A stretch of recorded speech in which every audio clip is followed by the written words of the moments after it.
Do you know what the most expensive thing in your life is today? It's not your house, your car, or even your stock portfolio. It's the clutter you're not thinking about, the silent tax on your future freedom. If that sounds dramatic, stay with me, because in the next few minutes, I'm going to show you how 5 everyday possessions are quietly burning through the retirement you've spent decades building.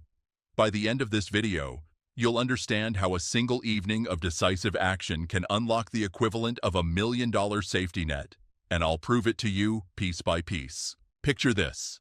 You're finally free from the 9-to-5 grind. The sun rises on your first Monday of retirement, and instead of hopping on a conference call, you grab your favorite coffee mug, step into another to-do list. The roof needs fixing. The guest room is filled with boxes you haven't opened since the last millennium, and somewhere in the garage is a treadmill that has logged more dust than miles. Is that the freedom you imagined? Let me ask you 3 uncomfortable questions. 1.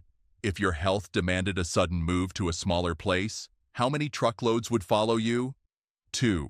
How much cash is hiding in those closets, bleeding out through maintenance, insurance, and storage fees? 3. What would your life feel like if every single object around you had a purpose today, not yesterday? I speak from the vantage point of 70 years on this planet and a portfolio that once topped 9 zeros. Trust me, I've seen possessions eat fortunes faster than recessions. My billionaire peers rarely brag about what they kept. They compare notes on what they let go of and how fast they did it. So here's my bold promise. Watch until the last frame, and you will walk away with a roadmap that can turn your unwanted stuff into 10 extra years of worry-free living expenses. I'm talking about actionable steps, real numbers, and a mindset shift that will make the next chapter of your life lighter, richer, and infinitely more joyful. Ready to see which of your treasures are really hidden liabilities? Let's dive in.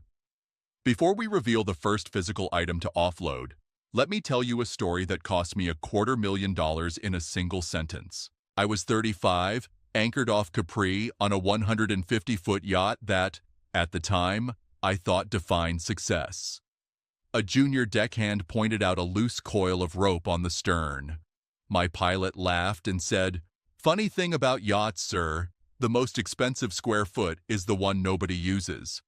I brushed it off, poured another glass of Barolo, and sailed on. A decade later, while reviewing operating costs, that throwaway comment came back to haunt me. 20% of my annual maintenance was literally spent preserving empty space, vacant cabins, redundant engines, fashionably unused jet skis. I sold the boat the following season and redirected the savings into a low-cost index fund. That single decision now finances my grandchildren's college tuition, every year, in cash. The point? Dead space is dead money. Scale that principle to the average household, and the numbers are just as brutal. Researchers estimate the typical American home contains around 300,000 individual items. 300,000. Each one demands its pound of flesh. Cleaning, storing, insuring, repairing, or simply stealing your attention. Collectively, they siphon away not just dollars, but also time. The one commodity no portfolio can buy back. Consider this. If you pay even $50 a month for off-site storage, that's $18,000 leached from a 20-year retirement. Add the square footage inside your own home that's dedicated to boxes marked "someday," and the meter keeps running. Economists call it the sunk cost fallacy. Neurologists call it loss aversion. I call it the invisible mortgage, a debt we pay to the past at the expense of the future. The good news? Unlike your mortgage, this note can be wiped clean with a weekend of decisive action. In a moment, we'll tackle the obvious heavyweight, the oversized house. But before we swing that hammer, remember why you're watching. Clutter isn't just mess. It's a thief dressed as nostalgia. It whispers, "You might need me later," while quietly invoicing you today.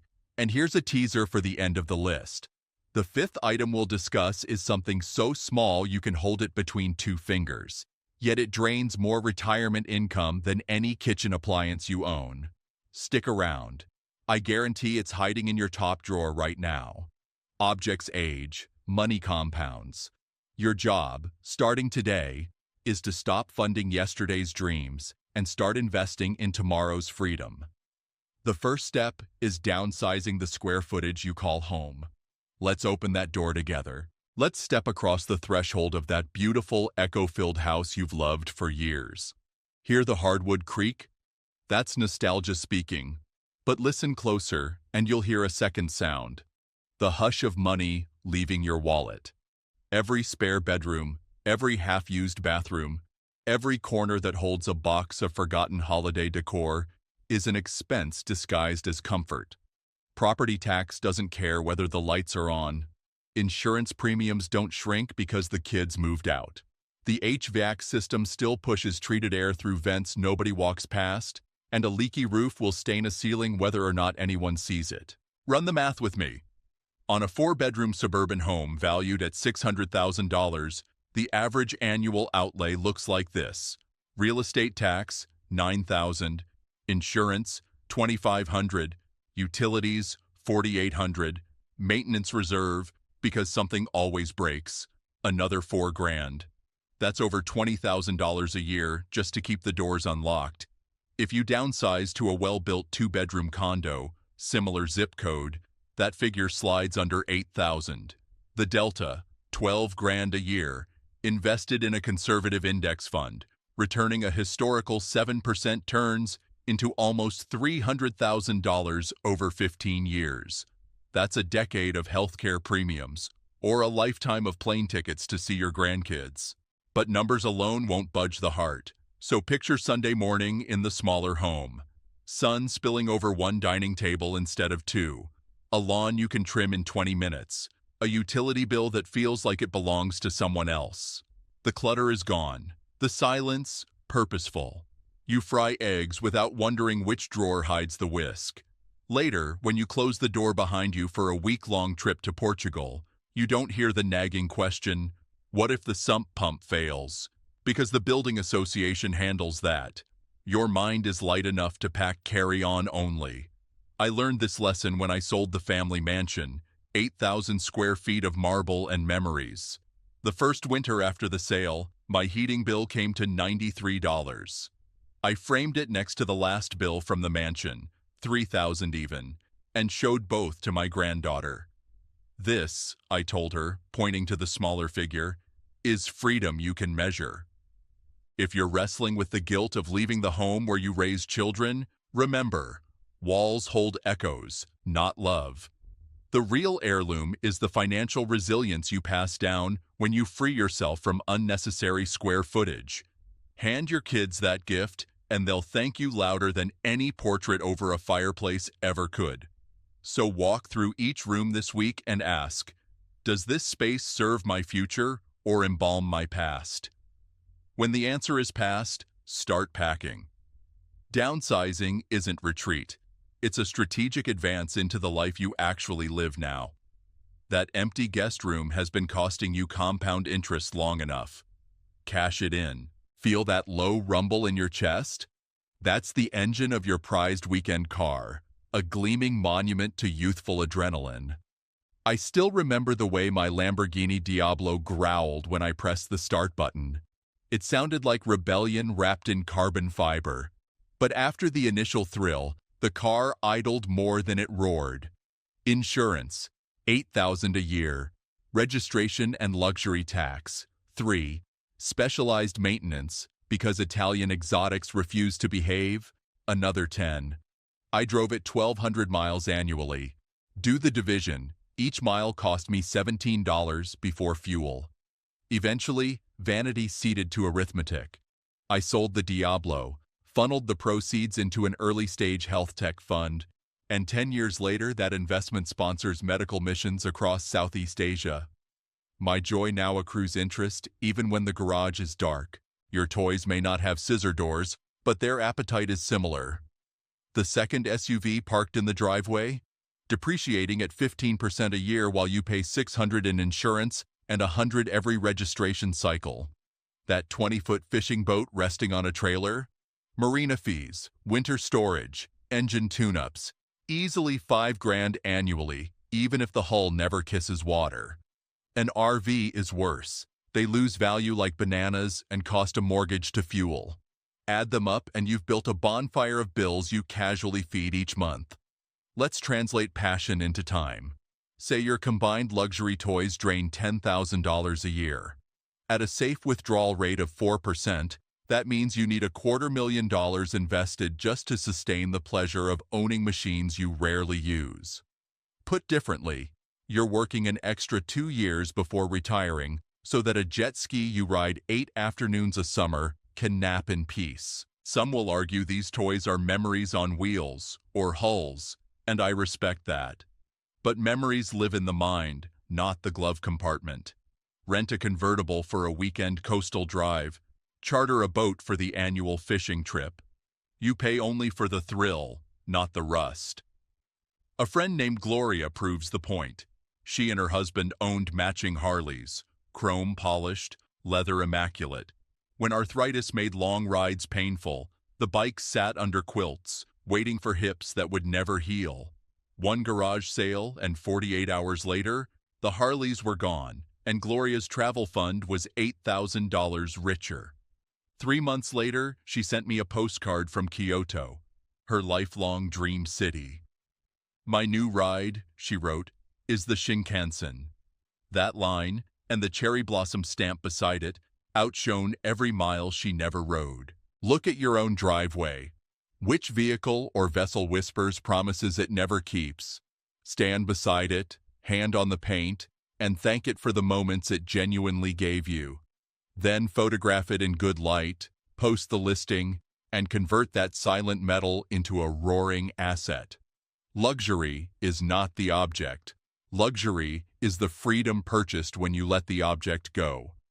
I once opened a safe that hadn't seen daylight in 20 years. Inside lay a dozen heavy velvet pouches, gold coins, diamond tennis bracelets, and 2 vintage Rolexes resting like frozen time itself. Their combined appraised value, a little over $180,000. Their combined practical utility, exactly 0. They'd never bought me a single sunset, a single hug from a grandchild, or a single month of genuine security. They just slept, silently demanding insurance riders and bank box fees. Maybe your treasure isn't gold. Maybe it's a row of designer handbags still wearing their boutique tissue paper. Walk-in closets across the country hold Birkin bags that cost more than first cars, yet only leave the house twice a year, if the weather cooperates. We tell ourselves luxury accessories are investments, but data says otherwise. Outside a handful of ultra-rare models, high-end handbags underperform even conservative bond funds. Meanwhile, gold's real. After inflation return since 1980 hovers around 1%, less than a savings account when you factor in storage and insurance. Ask yourself, does that bracelet sparkle more on your wrist or in the tuition fund it could endow? When I finally sold those coins and watches, I moved the proceeds into a dividend aristocrat portfolio yielding 4%. That single transaction now pays for family reunions every summer. Memories that compound in laughter, not carrots. The irony? No one ever asks to see the coins. They ask when the next reunion is. The emotional hook is powerful. Jewelry commemorates milestones. Fashion tells stories of youth and success.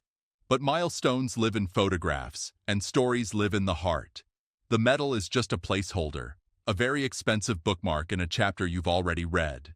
Flip the page. Here's a simple audit. Lay every expensive accessory on a table. For each piece, answer 2 questions out loud. 1. When did I last use this? 2. If I sold it today, what experience or security would I buy tomorrow?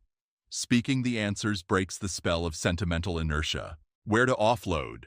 Reputable auction houses for high-value pieces, authenticated luxury resale platforms for bags, and local jewelers who'll quote spot price minus a small spread for bulk gold.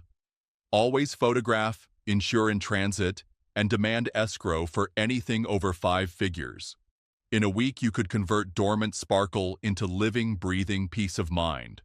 Remember, precious metals and designer logos were invented to signal status in public. In retirement, the only audience that matters is private. You, your loved ones, and the quiet confidence that your money is finally working harder than your possessions ever did. Sell the glitter. Bank the glow. Imagine receiving a glossy postcard every year from a resort you once adored. A sunset over palm trees, a cheerful reminder that your maintenance fee is due again. $800, now $1,000, now $1,200. Meanwhile, your actual visits have dwindled to maybe 1 week every other Christmas. Welcome to the world of timeshares, the vacation that keeps on charging whether you show up or not. The sales pitch is irresistible: lifetime access to paradise at a fraction of hotel rates. The fine print is relentless: escalating annual fees, impossible booking windows, and a resale market where units trade for a single dollar, just so the current owner can escape the obligation. A 2024 industry report shows average maintenance at $1,120 per interval and rising quicker than inflation. Hold that contract for 10 years and you've burned through 11 grand before airfare, food, or fun. Vacation homes tell a similar story. Property taxes, insurance, utilities, cleaning services, sudden roof repairs. Costs march on while the house sits dark 48 weeks a year. Unless you rent aggressively and professionally, positive cash flow is rare. Most owners I counsel discover their getaway is really a hidden second job. Let me offer a true case. 2 close friends owned a beachfront condo in Maui.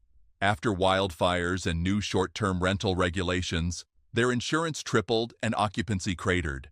Instead of doubling down, they sold, cleared $420,000 after fees, and bought a globally diversified ETF. Today, the quarterly distributions fund spur-of-the-moment travel anywhere. Tokyo this spring, Patagonia last fall. They traded obligation for option. If the idea of selling feels drastic, run this experiment. Total last year's pure costs: fees, taxes, repairs, HOA dues. Divide by the number of nights you actually stayed. When that per-night figure beats the rack rate of a 5-star hotel, you have proof your bargain is a drain. Freedom often masquerades as arithmetic. Should you decide to exit, act decisively. Timeshare owners. Contact licensed brokerage firms that work on commission only after a successful transfer. Never upfront marketing fees. Vacation property sellers. Stage the home lightly, price for a 90-day sale, and be ready to negotiate furniture to sweeten the deal. In both cases, treat closing day not as farewell to a dream, but as a departure lounge for countless new ones. Here's the mental shift. You're not giving up beachfront sunsets. You're buying infinite sunsets, anywhere, anytime, with no fixed address and no annual bill. The world is vast. Regulations change. Markets swing. Liquidity is the one passport that never expires. Cash out of the contract, step off the maintenance treadmill, and let your money travel lighter and farther than any deed or postcard ever could. I'm rummaging through an attic in Connecticut when I hit something that rattles like hollow metal. It's a pro-grade drone I bought when 4K footage was still a party trick. Next to it, a DSLR body the size of a brick, 4 lenses, and a GoPro sealed in its plastic coffin. Add a carbon fiber road bike hanging from a hook, a full set of golf clubs, 3 fishing rods, and a telescoping ladder for an RV I sold years ago. The receipt pile, because billionaires keep receipts, says I spent just over $14,000 on hobbies that now collect cobwebs. Their current resale value on Facebook Marketplace? Roughly $4,200. That's a 70% depreciation curve steeper than any bear market I've ever traded. So here's the question. How many of your passions are now museum pieces? We evolve. Our gear doesn't. The average American household shelters 24 electronic devices, only half of which are used monthly. Each dormant gadget ties up money and, more dangerously, mental bandwidth. Ever notice the low-grade guilt that sparks when you see an unused treadmill? That's cognitive clutter, stress masquerading as equipment. Translate unused gear into opportunity cost. If your combined idle electronics and hobby kit are worth even $3,000, reinvested at 6%, they could fund an annual international airfare forever. One liquidation weekend equals lifelong wanderlust stamped into your passport. But what about sentiment? I kept my vintage Rolleiflex because it reminds me of photographing my first company IPO. Everything else got listed for sale. Rule of thumb: one memento per hobby, maximum. The rest must earn its shelf space with active use or get converted into an income-producing asset. Post clear photos, set fair prices, meet buyers in well-lit public spots, and insist on digital payment to avoid counterfeit cash. Remember Gloria from the Harley story? She sold her high-end camera kit next and used the proceeds for a safari in Kenya, shot entirely on a smartphone. The images were breathtaking. The irony was delicious. She wrote, "Turns out the best lens is the one you're willing to carry." Look around your home this week. Which objects are souvenirs from a past version of you? Thank them for their service, photograph them one last time, and set them free. Your future adventures are lighter than carbon fiber and infinitely more valuable. Let's pause and feel the air in a freshly decluttered space. Notice how it seems to weigh less? That sensation isn't imagination. It's measurable biology. Harvard's Center on the Developing Child found that visual chaos spikes cortisol, the hormone that ages arteries and clouds judgment. When participants reduced household clutter by 60%, their stress markers fell almost overnight. Translation: every box you remove today adds a few heartbeats to tomorrow. I experienced this firsthand after we downsized to a 2-bedroom loft. The first morning I walked through sunlit rooms with nothing on the floor but shadows. I checked my watch. Resting heart rate down 5 beats per minute. That single metric told me what bank balances never could. Peace pays dividends the market can't match. Think about time, too. Researchers at UCLA clock the average homeowner at 40 minutes a day managing belongings, cleaning, sorting, searching. That's 243 hours a year, or 10 full days gone. When we shed 70% of our stuff, my calendar opened like a parachute. Suddenly, I had the bandwidth to mentor young entrepreneurs, to hike with my grandson, to read Tolstoy without glancing at a buzzing phone buried somewhere under yesterday's mail. Here's the paradox. Society equates abundance with security, yet real security feels like spaciousness. Open drawer, empty shelf, clear desktop, each is a vote for present tense living, and the emotional compound interest is astonishing. Less mess means fewer micro-decisions, which frees frontal lobe capacity for creativity, empathy, and joy. Neuroscientists call this cognitive unburdening. I call it waking up excited again. Want a quick taste? Choose one overstuffed closet. Set a 90-minute timer. Pull every item into a single pile and handle each piece once. Keep, sell, donate, recycle. When the timer ends, bag the outbound items immediately. Don't let them camp in the hallway. Then stand inside that closet, close the door, and breathe. Feel how silence occupies the space your anxiety used to fill. Multiply that closet by a garage, then a spare room, then an entire home. Each cleared corner becomes a blank page on which you can draft the next and best chapter of your life story. You'll discover an unexpected emotion hidden beneath the dust: optimism. Stuff is static. You are dynamic. Give yourself room to move, and future possibilities rush in like fresh air through an open window. The luxury you have been chasing all these years is not housed in objects. It is experienced as lightness of being. Choose lightness. The room is quieter now, isn't it? You've walked with me through hallways stripped of excess, past closets reborn as breathing space, and out into a future that feels unexpectedly, deliciously, weightless. In the last 20 minutes, we uncovered 5 silent liabilities: an oversized house, luxury toys, dormant jewelry, timeshares that invoice happiness, and hobby gear long past its prime. One by one, we turned them from cost centers into freedom capital. So here's your final, simple playbook. Burn it into memory. List. Write every item that cost you money, but gives you no joy. Value. Find the honest market price today, not the mythical price in your head. Liquidate. Sell fast, safely, and without nostalgia-driven markups.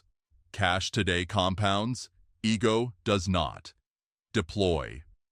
Move the proceeds into something that throws off income: broad market index funds, high-yield savings, a bond ladder, whatever lets you sleep at night. Live. Reinvest the time you just reclaimed into relationships, curiosity, and health. That is the highest yield asset on earth. Remember, every dollar you liberate from clutter becomes an employee that works 24/7 while you sip coffee in a sunlit kitchen that finally echoes only with laughter. Every square foot you release is a future memory financed in advance. Now, if today's journey sparked even one aha moment, do 3 things for me, because wisdom, like compound interest, grows when it's shared. First, hit the subscribe button so this channel can keep steering you towards smarter, lighter living. Second, tap the like icon. It tells the algorithm to carry this message to someone else standing ankle-deep in their own stuff. Third, drop a comment right now. What's the very first item you're going to sell or donate this week? I read every story, and your decision might be the spark that ignites a stranger's freedom. I'll leave you with the image that sits above my desk.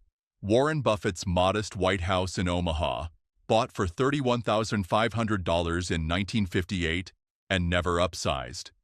Beneath it, I've written a single sentence: wealth is not measured by what you keep, but by how little you need to thrive.